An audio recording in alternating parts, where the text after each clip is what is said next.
What would you say is your primary objective when you're working with actors and building a website? Is it different depending on the actor, or is it pretty much the same so long as you're working with a actor?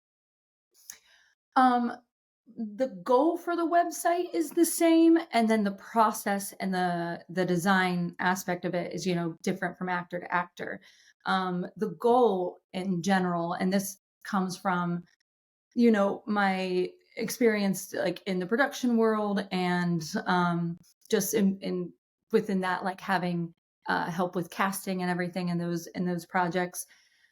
I know how like little of time, and also not for nothing, us being actors and hearing from casting directors and agents and managers, like how many actors materials they have to go through all the time. And there's so much that they have to do. So when I go into it, I just want to make sure that everything is like clear and concise, super, super easy to navigate. Like, you know, overcomplication is like constant in the digital like space. And when that happens, it makes people like not trust your product. So, when you're putting everything out there, and people have to sift through everything, um, rather than a curated, product of what you have, it makes them just be like, okay, next.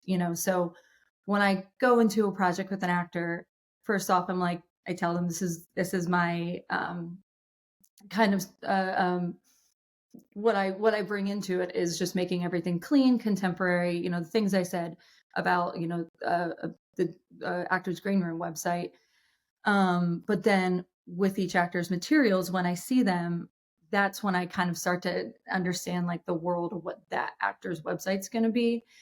Um, just as far as like the design goes and how to like market them like immediately. And sometimes people come into it with like, here's all my branding notes, here's character notes, here's what I like and don't like. And that all is great. And sometimes people are just like, I don't know. And that's also great, because I love just being able to see people's materials and be like, I get it, and then build that for them.